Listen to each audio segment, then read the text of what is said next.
They say men built these pyramids, brick by brick, year by year, stone by stone, dragged across the sand that burned beneath their feet.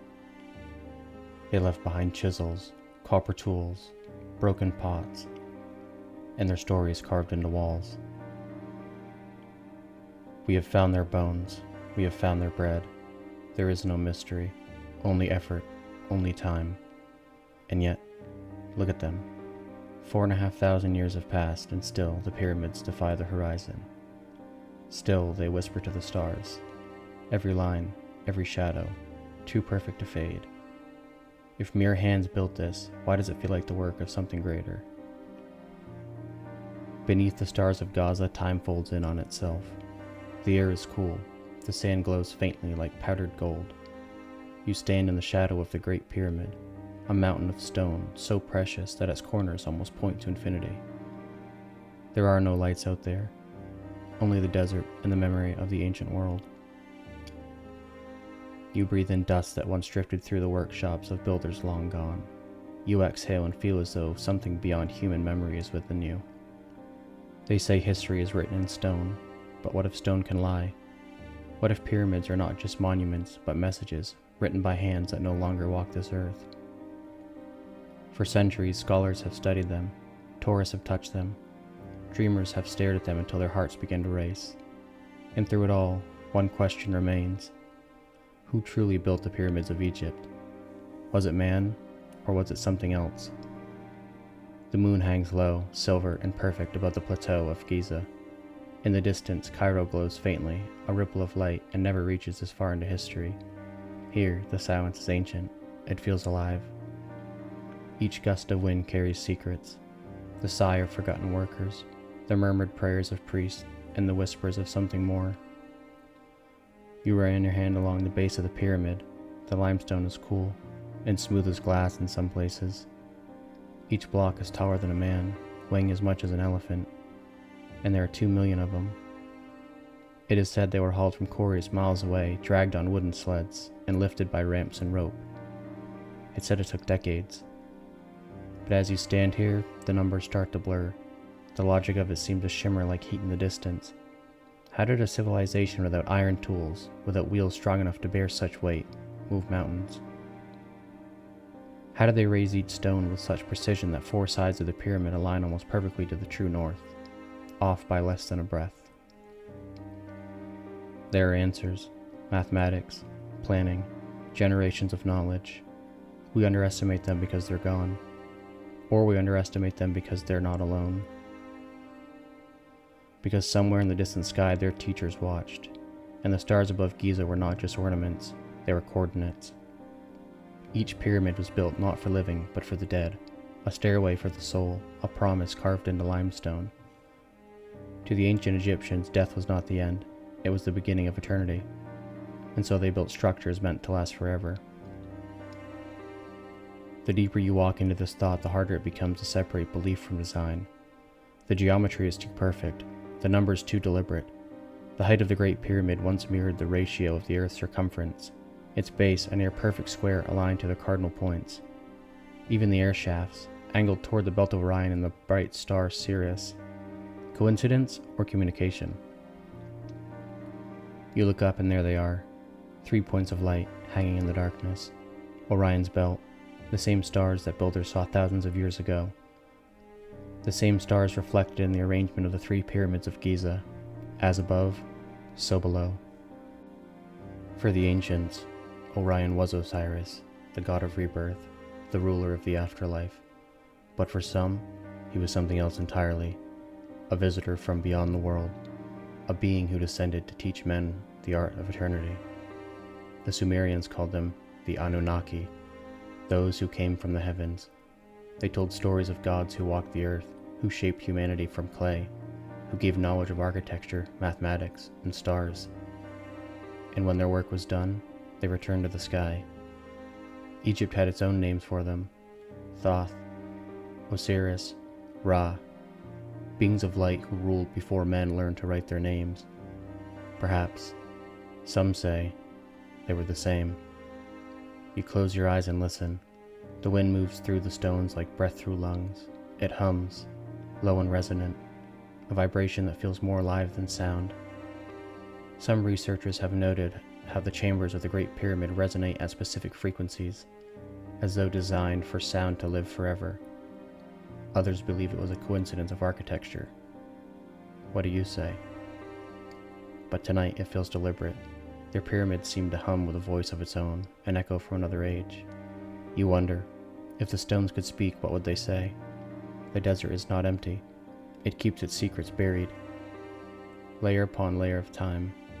From every mystery that fades, another emerges from the dust. Archaeologists uncover tools, maps, bones, evidence of human brilliance.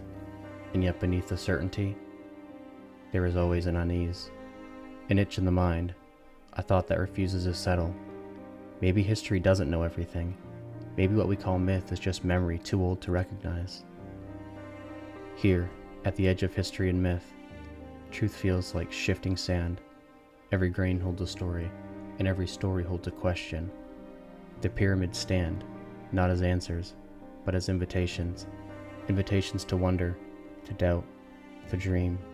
And tonight, we will walk deeper into that dream, through time. Morning comes slowly to the desert. The first light spreads like gold across the horizon, catching the edges of the pyramids until they seem to glow from within. The night has ended, but the mystery hasn't faded. It only looks different in daylight. Far below, workers stir. The smell of baking breads drift through the still air. 1,000 men rise from their reed mats and begin the same labor they have done for years. Pulling, lifting, shaping, building. To them, it's not a myth, it's work. But even they whisper that their work has a meaning beyond understanding. They're building for eternity. They're carving the king's soul a ladder to the stars. Every block is a prayer, every pull of the rope a promise. The overseers pace with measured rhythm. Priests chant hymns to Ra as the sun crests the horizon. The day begins as it always has, the day that never ends, repeated across decades, and through it all, the pyramid rises. But when you watch them, something stirs in the quiet corners of your mind, because it's not a small miracle. It's a civilization in perfect harmony with its belief, a people who live as though their gods are watching. They move stone like breath, guided by purpose rather than doubt. Perhaps that is the true secret. Not alien hands, but human fate so absolute it became power. And yet, faith alone doesn't measure the stars so precisely. Faith doesn't cut granite with accuracy of modern tools. Faith doesn't explain the perfection of the angles, so the question remains, what else did they know? The day turns to dusk. The workers rest, their songs fading into the wind. You walk closer to the pyramid and run your hand over the stone. The surface is smoother than time should allow. It's said that once, the entire monument shone white, limestone polished so fine that it reflected the sun like a mirror, a beacon, a signal, a monument meant to be seen from the heavens. If that's true, then perhaps the pyramids were not only built to send souls upward, but to call something else down. Night returns and you imagine the years passing like grains of sand. Pharaohs rise and fall, dynasties crumble, but the pyramids remain. And in that endurance lies the next question. Did they only build for kings, or for something far greater? A message for whoever might be one day looking up and wondering, who built this and why? The pyramids look different when you stop thinking about it as a building and start feeling it as a presence. A shape that holds a horizon still, a silence that presses lightly against your skin. Stand at a corner and place your palm at the edge. Feel how sharp, how straight, as if it's always known where north begins, where the sun must rise. They say its alignment is true north, and that's so precise that even modern instruments pause to check their confidence. A fraction of a degree, the kind of accuracy we expect from steel and satellites, not from stone and stars. How did they fix the world to encompass this exact using nothing more than sky, water, and patience? Some say they watched the circumpolar stars revolve through seasons, drew lines where the heavens turned, and let the earth obey. Others say they floated a bowl of water and read the stillness, a level made by the sky itself. Simple, yes, but the kind of simple that takes generations to earn. Run your fingers along the casing lines, the ghosts of the smooth white limestone that once wrapped the pyramid like light. Long ago the outer skin shone in the sun, bright as snow in the desert, reflecting heat back to the sky. Where it remains on lower courses, the edges meet like folded paper. No mortar, no gap, only trust in the geometry of weight. Inside, granite from the far Aswan rises in the dark, cool slabs. Some pieces weigh more than thoughts can hold. You whisper the distances to yourself. Taken from quarries hundreds of miles away, floated on the Nile, dragged across sand, lifted through narrow stone passages to hang forever above a chamber where silence rings. And then a small whisper. How? The earth doesn't lie, but it speaks softly. In ancient quarries, the story is still there. Dolerite pounding stones, copper chisels worn to bright nubs, saw marks and granites that hold grains of quartz like stars trapped in the night sky. Some say they use copper saws with sand as a blade, the sand doing the cutting, the metal only keeping time. Others think of tubular drills fed with paste and grit, turning slowly, patiently, leaving behind circles that look like soft echoes. Labor, time, repetition married to a dream. And then the voice returns. If copper and sand could shape temples of eternity, why do the cuts feel so clean? Why do the boxes at Saqqara and the stones at Giza hold the edges that seem to skip the years? A sled on dry sand resists, a sled on damp sand glides. Even now, experiments show this truth, that water laid before runners stiffens the ground, letting weight pass where it shouldn't. Teams could pull, ramps could rise, levers could laugh quietly at gravity. This is the language of the historian, solutions made of breath, callous, and cleverness, of thousands moving as one. But the dreamer answers, yes. And still, look. Look at the tolerances. Look to the stone. Inside the pyramid, sound behaves like memory. When a voice fills the king's chamber, it finds notes that feel older than the throat that made them. A tone grows, another joins, and the room seems to answer itself. Some hear only acoustics, some hear design. Could a building be a machine? Not with gears and fire, but with space and silence? A device that shapes breath into something else. Prayer made into pressure, song made into stillness, stillness made into a door. It's only a thought, but thoughts can linger like dust and light. The pyramid's slope touches an angle that has felt sacred in places far from this sand. Some see the golden ratio hiding in the rising sun. A quiet proportion the eye loves without ever learning to count it. Others trace numbers that mirror the globe itself, ratios of radius to circumference, whispers carved into stone without the symbol. Some say the matches are coincidence, the human habit of finding meaning in clouds. Others say the builders didn't need symbols. They watched the sun climb, the shadow fall, and let the earth tell them the math of its body. Either way, the angles keep their secrets. On certain morning, the sun enters the passageways in a way that feels intentional, as if light had been rehearsing its line for 1,000 years. Not every solstice, not every equinox, but often enough to make a pilgrim pause. If a soul were to leave the body and rise like fire, this would be the path, a narrow line of brightness leading outward toward the sky. Some say the shafts were vents, some say they were maps. Some say both things can be true. Stories cling to these stones like cold air. Stories of sound that lifted blocks, of priests who sang the earth light, of metals that see in the dark and waters that glow beneath the moon. There are tales of a hidden core, a chamber that sleeps untouched, holding copper pools, a charge felt in the bones.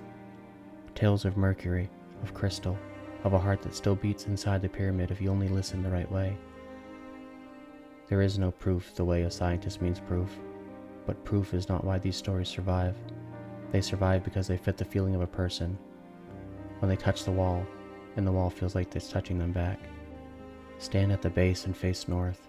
Think of a world without compasses, only sky and time. Night after night, a patient priest tracks the turning, sets a plumb line against stars that never rise or set, lets the earth tell him where it is. A thread, a bowl of water, a stake in the ground. A ritual repeated until the doubts have nowhere left to stand. Then a foundation is laid so level that centuries of wind cannot tilt it. This is not magic, this is attention. And yet attention that exact feels like devotion. And devotion that strong feels like prayer. And prayer always pulls the mind towards the more than human, the place where God begins or ends. The historian lays out the ramp, straight or spiral, earth or stone, measures the terms, counts the days, shows the abrasives, the sleds, the grease, the water, points to the workers' village and the bread ovens, says, "Look, this is enough." The dreamer lays out the stars, traces Orion over 2 million blocks, listens to the hum in the granite room, says, "And yet, listen longer." Back and forth they go, not enemies, but partners in a dance as old as the first question, because mystery is not the enemy of truth. Mystery is the air truth breathes. Sometimes the answers hide in small things: a groove worn by rope, a nick that fits a lever, a residue of salt left where the water once dried on sled rails. Sometimes the answers hide in the big things we stop seeing. The Nile itself, a road so wide and faithful that the world forgot to call it a road. Imagine barges easing against a quiet night, workers carrying lamps like small stars, a splash of water on hulls that traveled for days. Imagine cranes of cedar swinging quietly in moonlight, a block swinging, gravity briefly uncertain about where to lay its hand. None of this kills the wonder. If anything, it deepens it, because the more you can imagine, the more you can realize how far the builders had to imagine first. There's a moment, some afternoons, when the desert stops moving. No grains lift, no sound carries. Even the light seems to rest against the stone.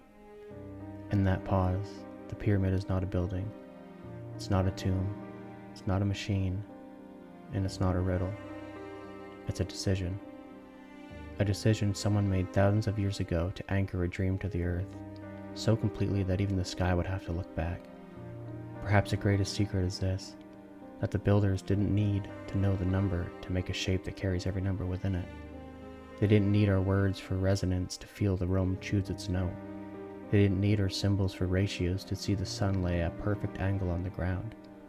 Hands learn what minds can't say. Stone teaches what tools can't explain. And a people who treat time like a river that returns will build as if patient were a physical thing. We look at the pyramids and ask for answers, but perhaps they were built to ask us better questions. About effort, about devotion, about the line where knowledge meets wonder and refuses to step over. Were these stones lifted by water, lever, song, or all three? In ways that we can no longer remember. The desert doesn't say. It only keeps the conversation safe until we're ready to listen again. Night comes again in Giza. The sun falls beneath the western dunes, and the shadow of the Great Pyramid stretches like a sundial of eternity. Stars wake one by one, the same stars the ancients named with reverence and fear. Somewhere beyond them, the old stories begin to stir. Long before Egypt, before Khufu, before the Nile had carved its patient path to the sea, another civilization wrote about beings who came from above. In summer, far east of the desert, where the Tigris and the Euphrates meet, scribes press tiny wedges of script into wet clay. Those marks, baked in fire, still speak today. They tell of the Anunnaki, the great ones, who descended from the heavens to shape the world. They gave men language. They taught them how to measure the sky, how to till the earth, how to pull metal from stone. They were gods, but also flesh. They walked among the creations, and when they left, they promised to return. The Sumerians told these stories more than 6,000 years ago. Centuries later, Egyptians would tell different names: Ra, Thoth, Osiris, but the patterns feel familiar. Beings of light who arrive from the sky, knowledge given suddenly, full-formed. Kings who rule as messengers between gods and men. Coincidence? Perhaps. Or inheritance. A memory carried like a seed from one river or valley to the other. In one Sumerian tablet, the Anunnaki create humanity from clay mixed with divine essence, a spark, a code, a breath. They call it the gift that walks. To the historian, it's a myth, an origin story written in poetry, no different than any culture's way of explaining why we're here.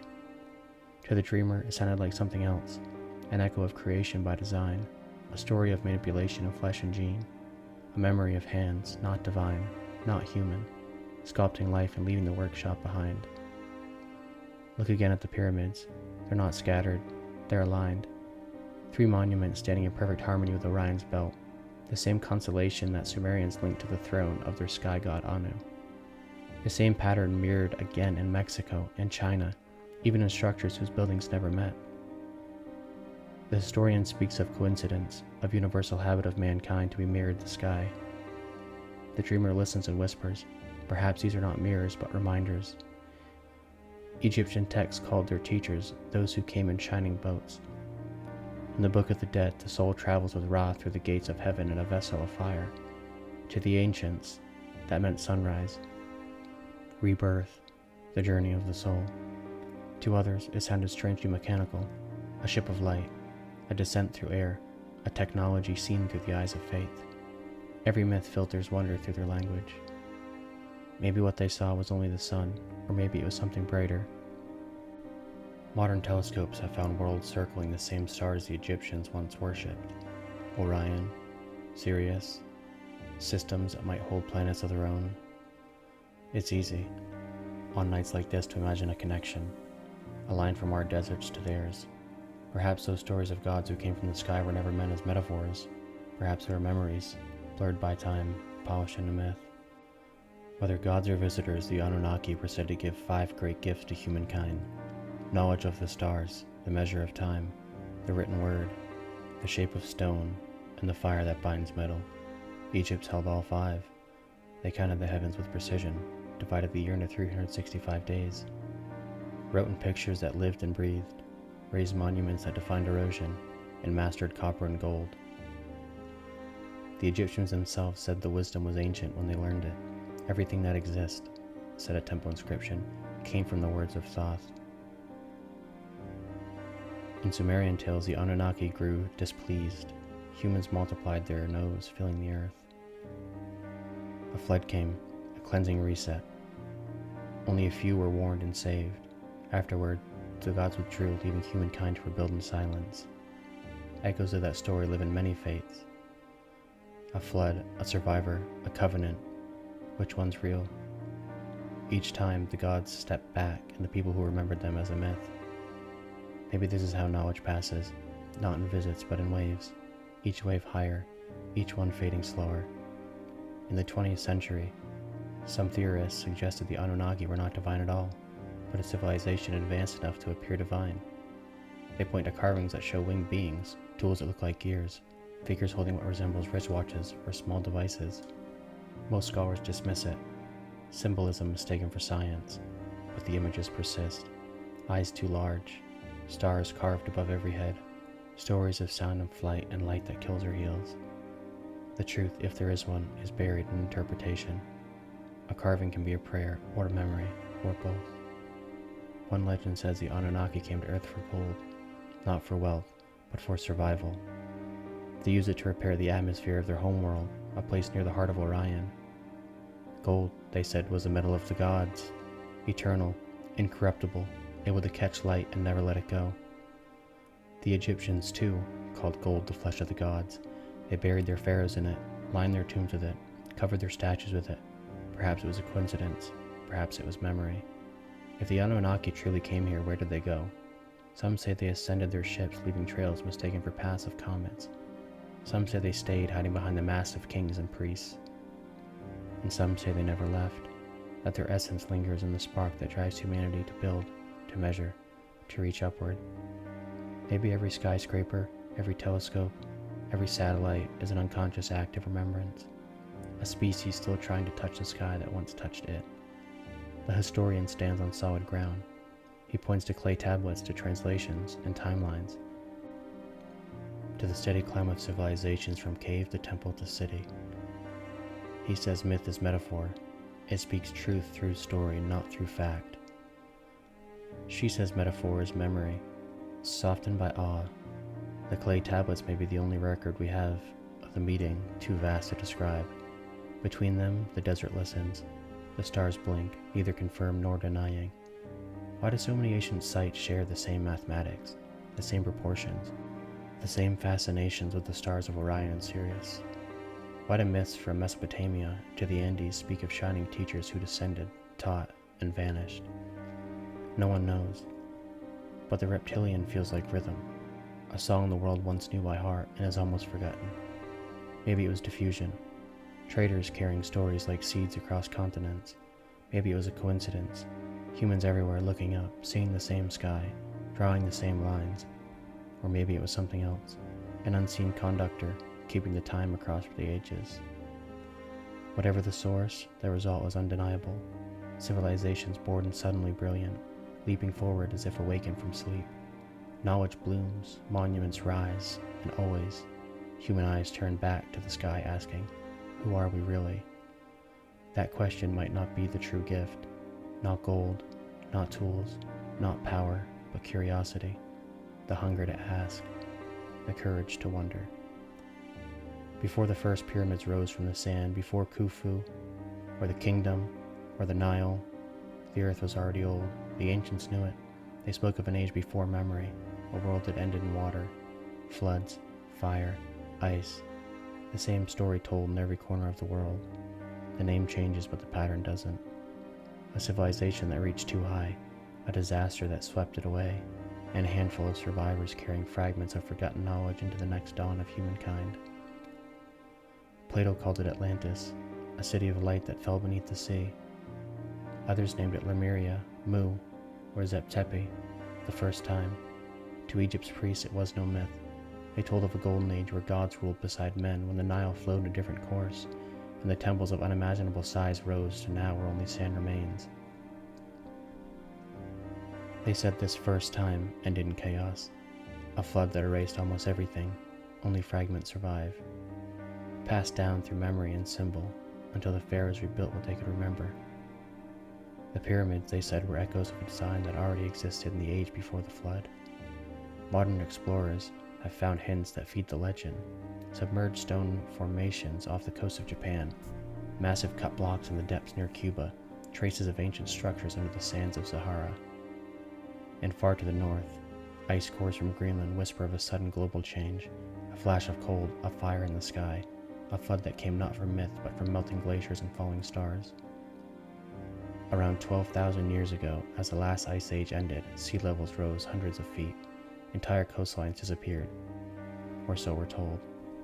The historian calls it climate, the dreamer calls it memory. Both agree, something happened.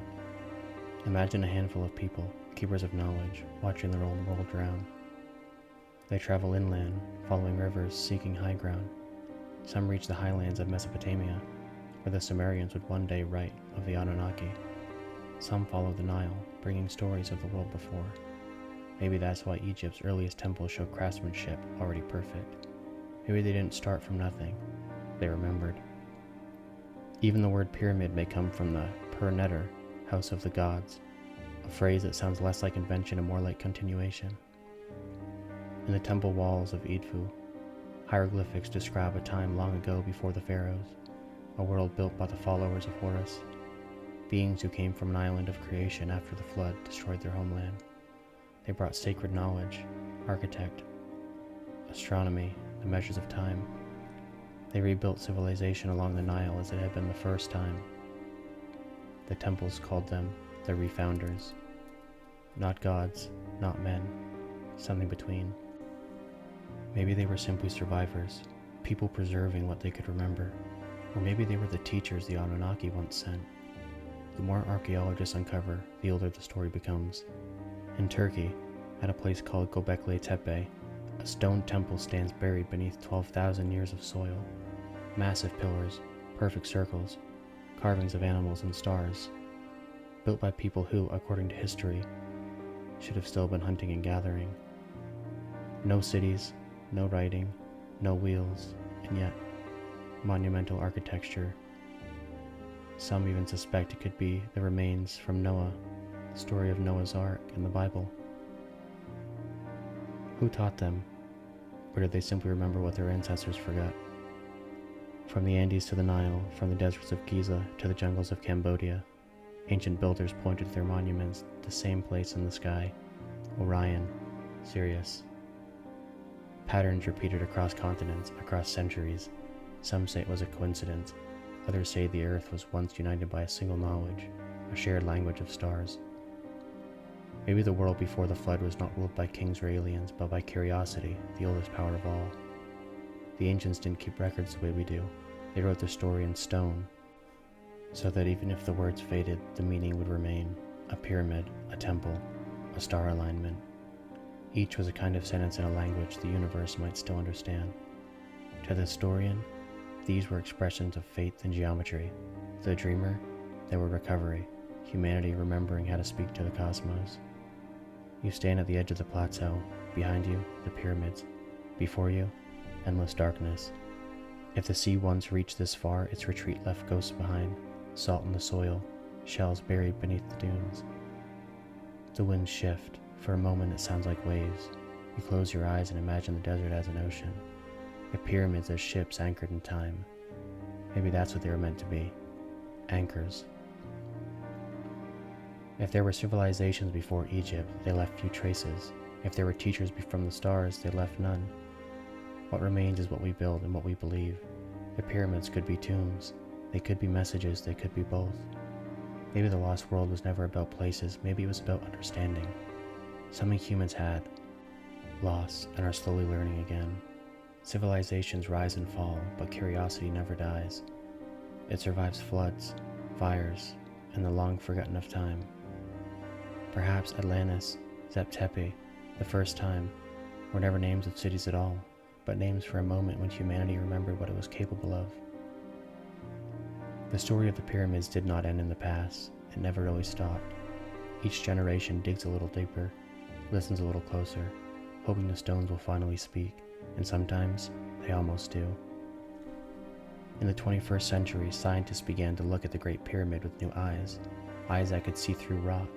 They used particles from space, tiny messengers called muons, that fall consistently through the atmosphere and pass through solid matter.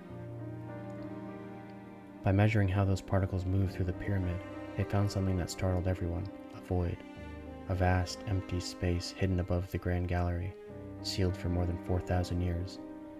They called it the Great Void. No one knows what's inside. No chamber has been entered.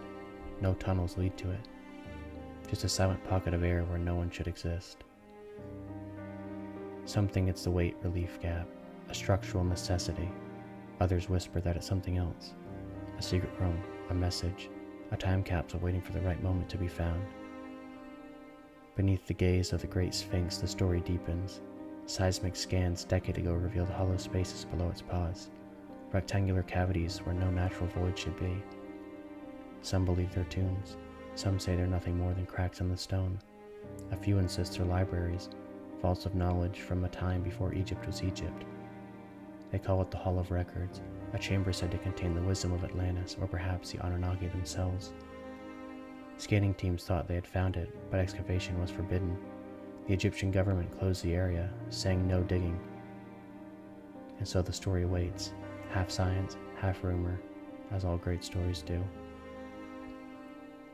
Inside the Great Pyramid, instruments still record subtle changes in pressure, temperature, and magnetism. The walls seem to breathe, expanding and contracting with the rhythm of the sun.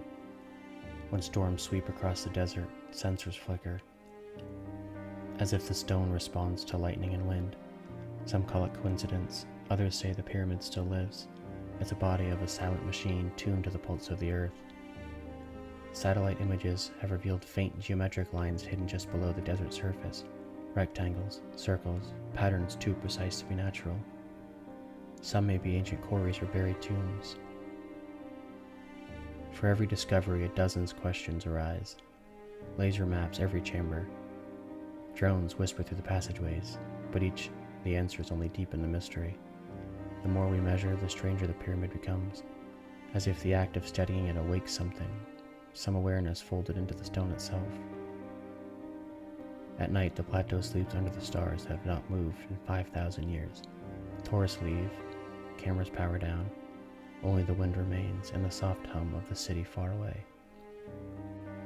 In that stillness you can almost believe the old stories again, of builders who sang to the stone, of gods who walked beneath the moon, of knowledge buried deep enough to survive the fall of every age. Maybe the hidden chambers are real, maybe they're metaphors, or maybe both things are true. Some truths are not lost, they're waiting for a question honest enough to open them. Until then, the pyramid stands, breathing, watching, remembering. Its silence is not emptiness, it's patience. The desert is still, the stars are bright and endless. The Great Pyramid rests beneath them, unmoved, unchanged, unanswered. You stand at its base, your shadow stretching long across the sand. The air is cool, but the stone still holds the warmth of the day, like a heartbeat that refuses to fade. They were people, like us. They built with hands, not miracles. They mapped the stars with patience, cut stone with copper and carried it with rope and will. They built because they believed that memory should have a shape, and yet belief itself is the greatest miracle. They built for gods who may have been men. They shaped the mountains of light to reach the sky, and in doing so, taught the heavens their own reflection. Every block a day's work, every alignment a calculation. Nothing divine, only devotion. Thousands of years have passed and still the pyramids endure. Empires fell, rivers changed their course, languages were born and forgotten, and yet the single monument remains, unchallenged like an anchor in the stream of time. Perhaps that's its secret, not what it hides, but what it remembers, not what it proves, but what it inspires. It was never just a tomb, it was a message, a promise, a whisper carved in stone that says we were here. Maybe the gods never came from the sky, maybe they came from within, from the same spark that drives the hand to build, the mind to wonder, and the heart to seek the meaning of the stars. Maybe the Anunnaki were not visitors, but symbols of what humanity becomes when imagination outgrows fear. Perhaps every single age invents its own gods, and every god is a mirror showing us what we might become if we dare to believe as the ancestors did. Or maybe not. The pyramids are that mirror, stone turned into memory, geometry turned into faith, silence turned into song. You touch the stone one last time. It feels both cold and alive. You think of the workers, their laughter, their calloused hands, the song they sang beneath the same sky. You think of the kings, their dreams of eternity, and the stories, the ones that stretch those dreams beyond the earth into the stars themselves. Somewhere between them all, truth still breathes. It doesn't need to be solved. It only needs to be felt. The wind softens, sands shift across a plateau like time itself is moving on. In the distance, Cairo flickers, a city built of light above the bones of empires. The pyramids watching, unblinking, silent witnesses to everything that we've ever been. And maybe they're waiting, not for gods, not for answers, but for us. Because one day we will build again, not of stone, but of understanding. Not to house kings, but to honor curiosity itself. The pyramids are not monuments to the past, they're promises to the future. That what is built with wonder can outlast even the desert. So sleep now, traveler. Let the sand cover your footprints. Let the stars be your roof. And if you dream tonight of light descending from heavens, or of men carving eternity from stone, remember, it might not matter which story is true, only that someone believed enough to build it. This was Sleeping with History, the mysteries of the pyramids. Until our next journey, rest well and let the past keep watch while you sleep.